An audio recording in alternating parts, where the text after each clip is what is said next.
Assalamualaikum warahmatullahi wabarakatuh. Perkenalkan, saya Gusti Pirjaminata dengan teman saya Ahmad Iqbal Ihya Pratama dan juga Muhammad Surya Aji Praja. Pada video kali ini kami akan menjelaskan tentang tugas UAS data mining yaitu clustering Cimin dalam pengelompokan tingkat kemiskinan penduduk menurut provinsi. Untuk menyelesaikan tugas dari data mining yang diampu oleh Bapak Erwin Ari Kusuma. Datanya sendiri kami ambil dari BPS pada tahun 2021-2025 yang mana terdapat beberapa masalah yaitu karakteristik tiap provinsi berbeda, pola sulit dipetakan, dan pengambil kebijakan kesulitan menemukan provinsi dengan tingkat darurat yang identik. Dan beberapa pertanyaan tersebut akan terjawab di dalam video ini. Metodologi penelitian data mining dan unsupervised learning. Yang pertama yaitu dilakukan pengumpulan data, yang kedua dilakukan processing, yang ketiga clustering, yang terakhir yaitu dilakukan tahap evaluasi. Untuk konsepnya sendiri yaitu yang pertama ada inisialisasi, tentukan jumlah cluster dan centroid awal, yang kedua dilakukannya kalkulasi, menghitung jarak objek ke centroid, yang ketiga dilakukan alokasi, kelompokan data ke centroid terdekat, yang keempat lakukan pembaruan, hitung centroid baru, dan ulangi hingga konvergen. Tools yang digunakan di sini yaitu Microsoft Excel dan juga Orange Data Mining atau Box. Arsitektur datasetnya yaitu datasetnya kami ambil dari PPS. PPS di sini terdapat dari 2021 sampai 2025. Kemudian setelah kami ambil, kami mendapatkan data mentahnya sebagai berikut. Ini adalah data dari tahun 2022. Setelah kami lakukan pembersihan data dan terbentuklah datanya seperti ini dari 2021 sampai 2025. Untuk melanjutkan ke dalam tahap algoritma K-means-nya dilanjutkan oleh teman saya yaitu Ahmad Iqbal Ihya Pratama.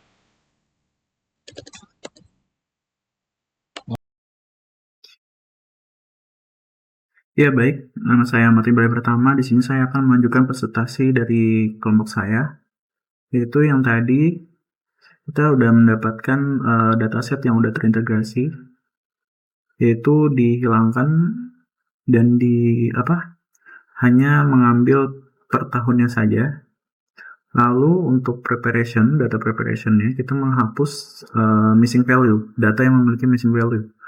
Nah, lalu jika sudah disesuaikan jadi seperti ini. Nah, lalu setelah itu kita masuk ke transformasi skalanya. Jadi dinormalisasi dengan rumus min max. Jadi x1 sama dengan x min lalu dibagi dengan x max min x min. Nah, jadi seperti ini. Hasilnya Aceh jadi 0,1 sekian, Sumut jadi 0,28 sekian, dan seterusnya. Nah, jadi ini data sebelum dinormalize. Lalu jika sudah dinormalize dengan rumus yang ada, jadi seperti ini. Dengan rumus yang ada. Nah, jadi seperti ini rumus Excel-nya. Nah, jika sudah dinormalize, lalu kita lanjut ke penentuan centroid awal, yaitu dimana C1 atau centroid 1 ini adalah Jawa Timur dengan indikasi tinggi, lalu ada centroid 2 nya Kepulauan Riau dengan indikasi rendah.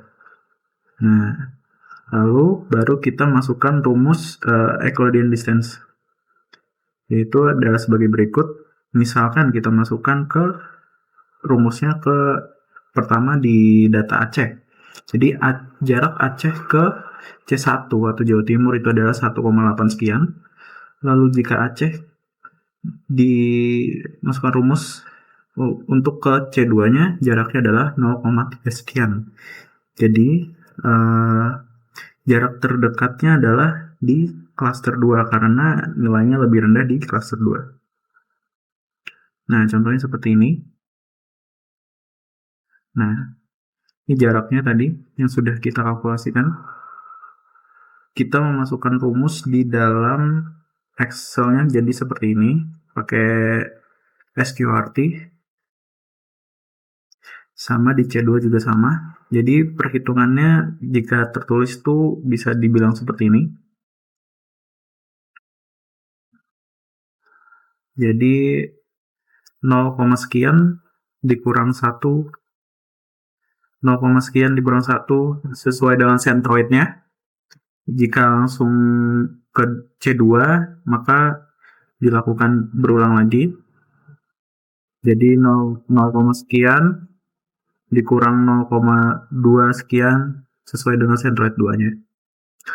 Lalu kita mengulangnya hingga mendapatkan beberapa iterasi, yaitu hingga iterasi ketiga dengan klaster yang sudah ada setiap provinsinya, yaitu di mana Jawa Barat, Jawa Tengah, dan Jawa Timur berada di klaster 1 dan sisanya di klaster 2. Nah,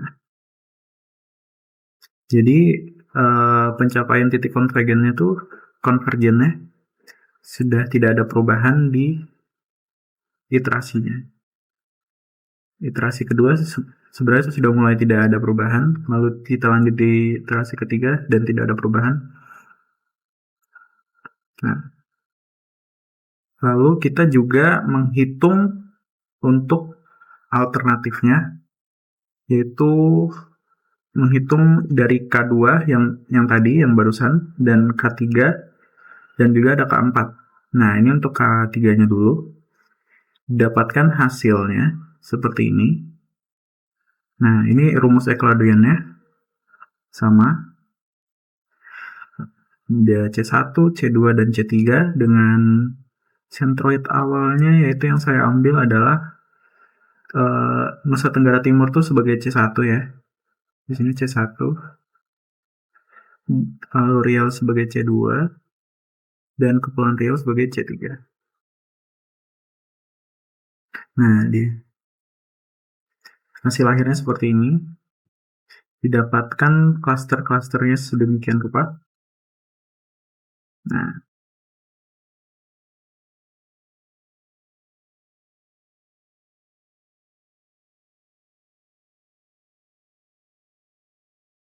lalu ini K4-nya.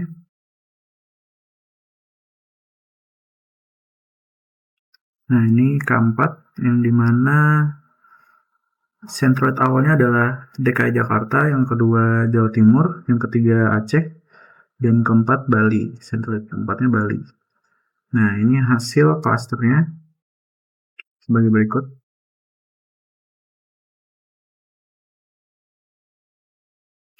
Nah, lalu jika kita sudah melakukan step-step dari clustering ini sendiri atau K-means-nya, kita langsung menghitung evaluasinya. Nah, evaluasinya itu ada elbow, SSE, dan ada DBI. Nah, di sini sudah saya gabungkan, yaitu dari setiap K-nya ada K2, K3, dan K4. Yaitu SSE dari K2 1 sekian dan SSE 3 0, sekian, DBI-nya juga ada. Nah, kenapa kami membuat alternatif yaitu K2 sampai K4? Karena ingin membandingkan mana yang lebih optimal. Nah, di sini yang lebih optimal adalah K2 karena perubahan dari K2 dan nilai SSE dari K2 dan K3 itu sangat signifikan atau besar. Lalu DBI-nya sendiri K2 lebih mendekati 0. Ya, mungkin itu saja yang bisa saya presentasikan. Akan dilanjutkan oleh rekan saya, Aji.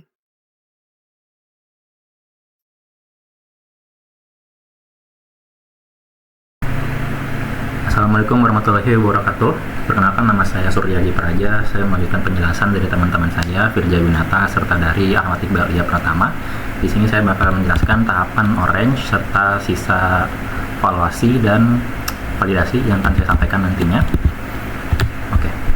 Nah, di sini saya bakal rewind sebentar ataupun mundur sebentar. Tadi sudah disampaikan oleh Firja bahwa yang kita lakukan di sini itu menggunakan metode data mining ataupun penggalian ataupun ekstraksi pola yang dari sebuah data mentah kemudian bisa menjadi sebuah informasi yang digunakan buat mengambil keputusan. Nah, gitu.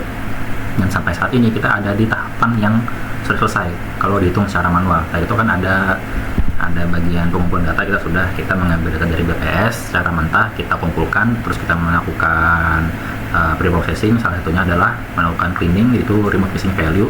Kita hilangkan data-data yang sudah kosong itu, seperti Provinsi Papua Barat, Papua Pegunungan, yang lain-lain itu yang dalam artian belum mekar pada tahun 2020-an ya kan.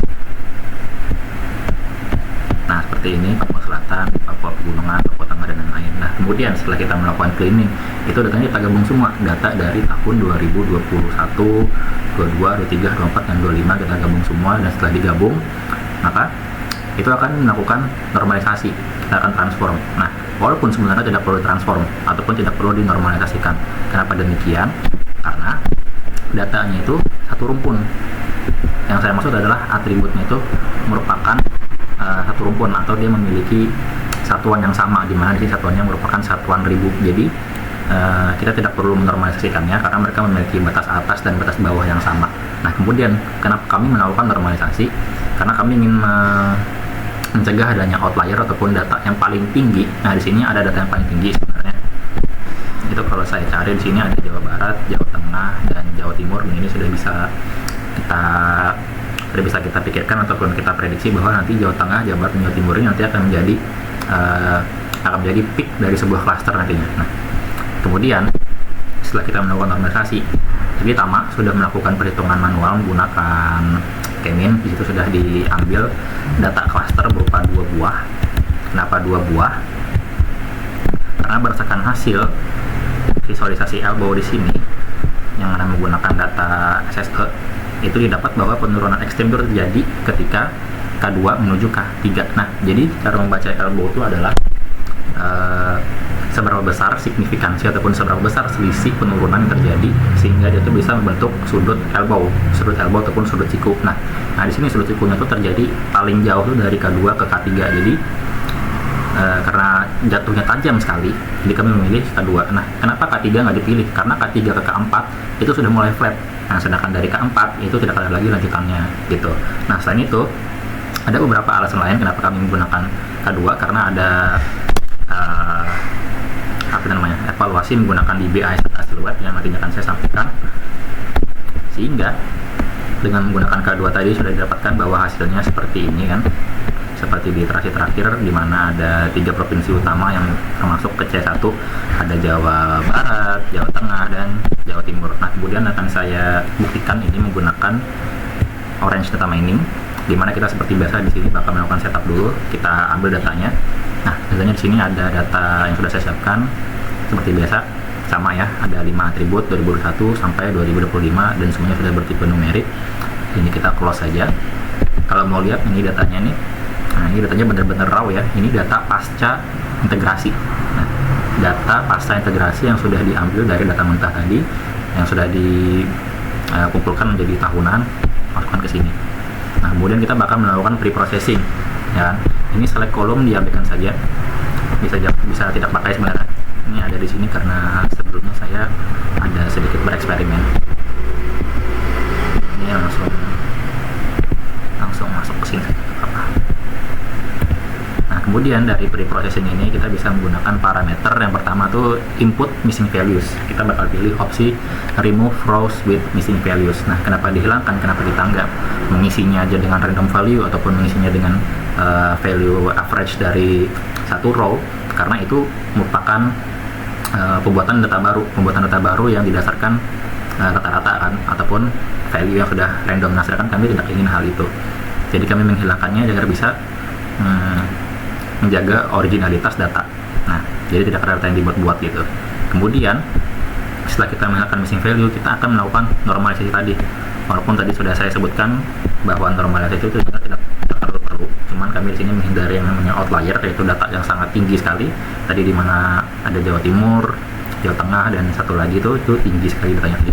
Nah, sini kami pakai interval 01 ataupun min max. Nah, jadi seluruh data itu, data 2021, 2022 sampai 2025 itu akan ditotalkan dan dimasukkan ke dalam rentang 0 sampai 1. Jadi data yang paling tinggi itu akan menjadikan 1 dan data yang paling rendah itu akan menjadi 0. Dan kemudian data-data yang tengah itu yaitu akan bernilai 0, sekian gitu.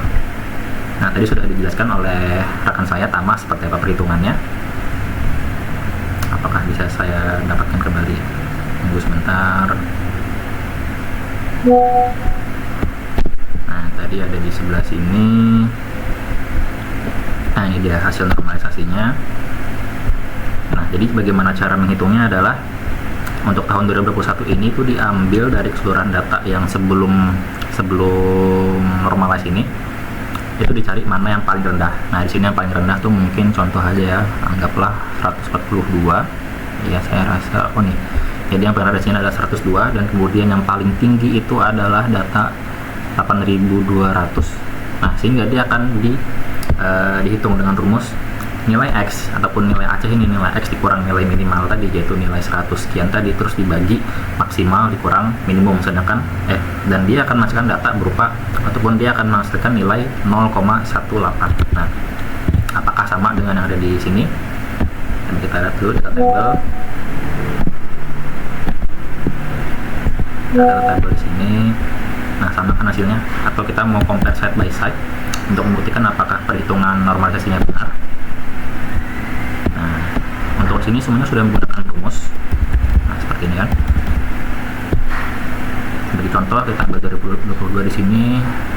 Yang pertama Aceh 018373, 01833243 juga sama. Nah, jadi semuanya sudah full normalized. Kemudian kita lanjut lagi setelah kita tahapan processing sudah selesai. Oh ya, ada di bagian remove missing value tadi, apakah Papua Pegunungan sudah tidak ada? Ya, Papua Pegunungan tidak ada, dan Papua Barat Daya sudah tidak ada, dan satu lagi tadi Papua mana ya? Nah, itu sudah hilang juga. Jadi kita sudah menghilangkan rows dengan missing value, serta kita sudah melakukan normalisasi data di sini. Nah, kemudian hasil tersebut akan langsung dioper ke K-means. Nah, di K-means ini akan ditentukan. Kita bisa melihat sebenarnya di sini berapakah optimal yang kita gunakan. Nah, di sini hasil dari orange itu menunjukkan bahwa siluetnya itu paling tinggi itu adalah di 2, dan dia akan terus menurun ke bawah sampai ke K5. Jadi di sini kalian menggunakan K2. Jadi ini alasan dari orange bahwa kita menggunakan K2 juga didukung oleh siluet, dan sedangkan ketika kita menghitung manual itu didukung oleh yang namanya elbow tadi. Nah, kemudian di sini settingannya kita menggunakan random initialization. Kenapa? Karena agar sama dengan cara perhitungan kita di Excel, karena kita kan memilih centroid secara random kan. Nah, jadi juga sama di sini kita memilih random initialization untuk maximum iteration. Sebenarnya sudah dihitung tadi itu di Excel itu hanya sampai iterasi ke 2. Nah, jadi sini kita juga sama, atur ketiga aja biar main aman. Dan kemudian ketika sudah setting seperti ini, kita bisa lihat hasilnya di data table ini. Kita hubungkan ke data table. Nah, ini adalah hasilnya. Lalu apakah sama? Gitu. Apakah sama hasilnya? Mana kita lihat di sini. Kita langsung ke iterasi terakhir. Nah, ini dia. Oke, kita bisa compare side by side langsung di sini. Dari Aceh sampai DKI Jakarta. Itu semuanya C2. Dari Aceh sini sampai DKI Jakarta semuanya C2. Terus Jawa Barat, Jawa Tengah juga C1, Jawa Barat, Jawa Tengah C1, kemudian Yogyakarta itu C2, Jawa Timur C1 lagi di sini, dan selebihnya itu adalah C2.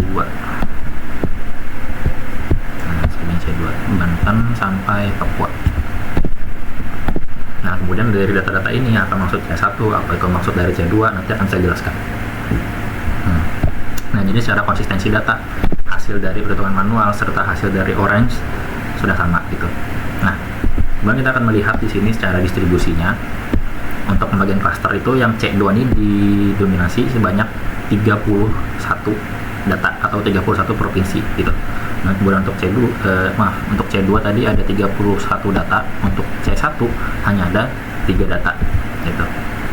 Kemudian kalau kita ingin mengetahui apa sih maksud daripada nilai C1 dan nilai C2, kita bisa melihat di sini di bagian variabel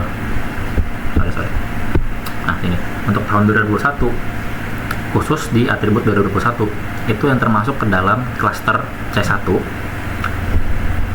yang mana isinya tadi adalah 3 provinsi ya kan, Jawa Barat, Jawa Tengah, Jawa Timur, itu memiliki nilai median yang sangat tinggi. Artinya apa? Artinya adalah dataset yang kita miliki ini merupakan dataset tingkat kemiskinan penduduk kan. Jadi semakin dia tinggi, maka provinsi di dalam klaster-klaster tersebut dia memiliki nilai kemiskinan yang tinggi, dan sebaliknya yang di C2 itu adalah kebalikannya. Apakah sama dengan 2022? Juga sama. 2023 juga sama. 4, 5 ya, konsisten dia.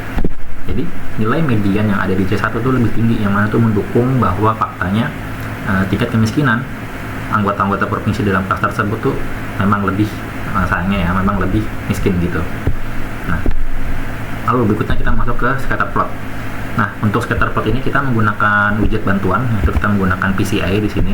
Jadi PCA ini merupakan widget yang bisa menggabungkan atribut menjadi atribut yang telah compact lagi. Jadi maksudnya seperti apa? Nah, di sini kita menggunakan components 2 biji. Components-nya 2 di sini. Untuk apa? Jadi dari atributnya 5 buah ini 2021 sampai 2025 itu akan dikompres menjadi 2 atribut saja. Kenapa? Karena untuk visualisasi scatter plot itu akan sangat dimudahkan sekali apakah kita bisa melihat pengelompokannya bagus ataupun tidak. Nah, di sini masih kelihatan kan? Nah, jadi dikelompokkan bahwa ada C1 yang beranggotakan 3 provinsi itu sudah memiliki pemisahan yang sangat bagus sekali antara klasternya. Mereka memiliki jarak yang sangat jauh dan kedekatannya ataupun kohesinya ini tidak terlalu jauh-jauh banget lah. Maksudnya jarak antara data ini lumayan dekat. Dan untuk C2 bahkan mereka sampai overlap di beberapa tempat ini. Nah, di sini bagiannya agak overlap ya kan. Berarti mereka sangat dekat sekali. Dan bagaimana jarak antar klasternya? Ini cukup jauh kan? Nah, gitu. Jadi kenapa kita pakai widget PCA? Karena kita akan mengelompokkan atribut-atribut tersebut menjadi kedua atribut saja yang bisa langsung kita compare. Kenapa? Karena scatter plot itu dia bergerak karena scatter plot itu dia memvisualisasikannya di bidang XY gitu. Jadi cuma ada 2 dimensi, sedangkan data kita tuh ada 5 dimensi gitu. Nah, jadi kalau kita compare 2021 ke 2022 maka tampilannya juga seperti ini. Pemisahan cukup bagus gitu. Cuman kalau kita mau lihat secara keseluruhan kita bisa menggunakan PCA tadi. Nah, hasilnya seperti ini. Jadi dengan data scatter plot tersebut, dengan visualisasi scatter plot tersebut, itu didukung juga dengan hasil siluet yang tinggi 0,8 dan 0,9. Dan kalau dirata-ratakan ya seperti yang ada di sini itu 0,889 ataupun 0,9. Nah, kemudian kami juga memiliki validasi berikutnya ataupun evaluasi berikutnya, itu merupakan DBI. DBI itu Database Building Index, jadi sama seperti siluet. Jadi dia itu menilai kohesi dan separasinya apakah sudah bagus, apakah data yang ada di dalam sebuah cluster itu saling dekat dengan data lainnya, ataupun cluster A dengan cluster B itu sudah sangat jauh jaraknya. Nah, tapi bedanya DBI ini dia tuh menghitungnya tuh ke nilai centroid, beda sama siluet. Jadi siluet itu antar data ke data. Nah, jadi banyak sekali yang akan dihitung. Nah, cuman kalau yang DBI ini adalah tiap data ke centroidnya. Jadi tiap antara data yang ada di C1 itu dihitung ke centroid C1 apakah sudah dekat gitu. Nah, sebaliknya juga yang di C2 misalkan itu akan dihitung ke C2 juga apakah sudah dekat. Bagaimana ke C1-nya, apakah jauh? Kalau makin jauh kan makin bagus. Cuman kalau C2 ke C2 sendiri semakin kecil semakin bagus. Tapi kalau C2 ke C1 semakin kecil jelek. Jadi harus lebih besar gitu. Nah, artinya kan kohesinya bagus, separasinya bagus. Nah, kemudian cara tahunya bagus seperti apa? Jadi nilai DBI itu semakin kecil, dia semakin bagus. Cara hitungnya seperti apa? Cara hitungnya di sini kita bakal cari dulu yang namanya separate within ataupun kohesi di sini. Nah, jadi cara menghitung kohesi itu adalah rumusnya di sini. Maaf. Nah, kita breakdown dulu di sini. Jadi kita akan menjumlahkan keseluruhan nilai jarak terdekat dari satu kelompok klaster. Di sini kan klasternya klaster 2. Kita jumlahkan semua, baru kita bagi dengan total datanya.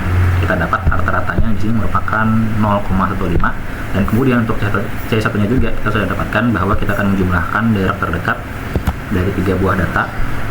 Kita bagi 3 karena datanya ada 3 ya kan. Kita dapatkan hasil seperti ini. Nah, jadi kohesinya itu sebesar ini.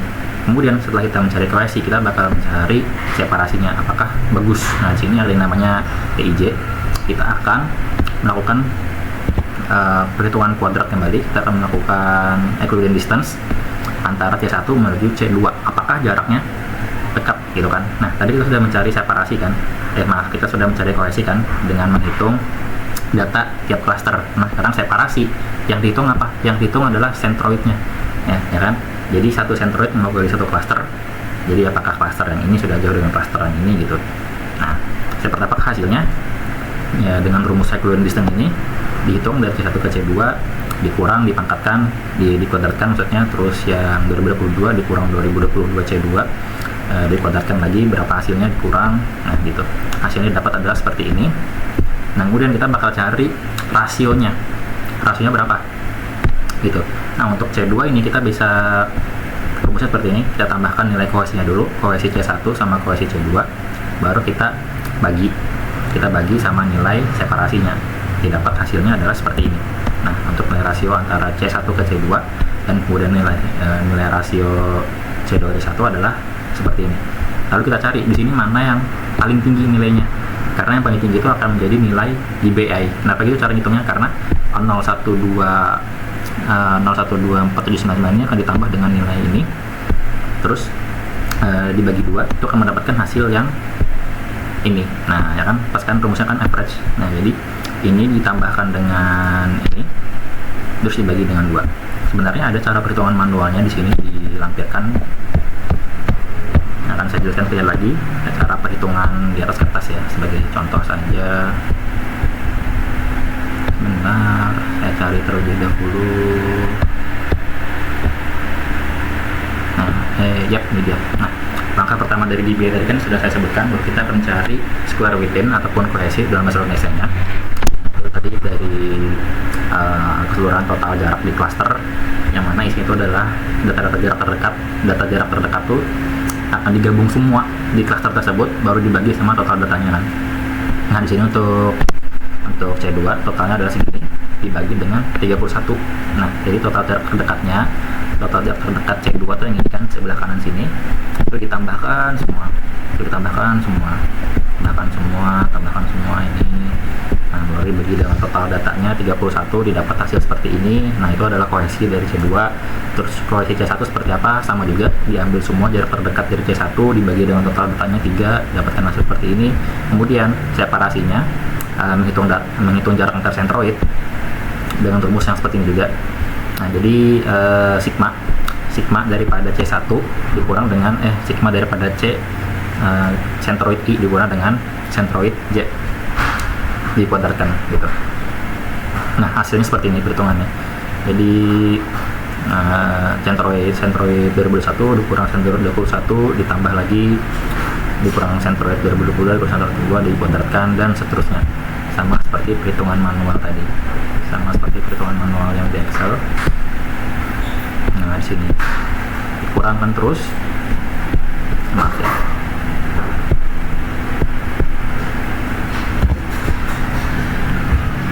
masalah masuk sini. Nah, ini dia. Nah, rumus Euclidean distance lagi di sini dihitung. Kemudian setelah kita mendapatkan nilai separasi, kita lanjut lagi ke nilai rasio cluster, yang mana gampang sekali. Nilai kohesi tadi ditambah, nilai kohesinya tadi ditambah, baru dibagi dengan hasil separasi, didapatkan hasil seperti ini. C1 ke C2 separasinya seperti ini, C2 ke C1 separasinya seperti ini, dan kemudian diambil yang tertinggi. Nah, di B nya seperti apa ngitungnya? Yaitu diambil nilai rasio C1 ke C2, diambil juga C2 ke C1, ditambahkan kemudian dibagi 2.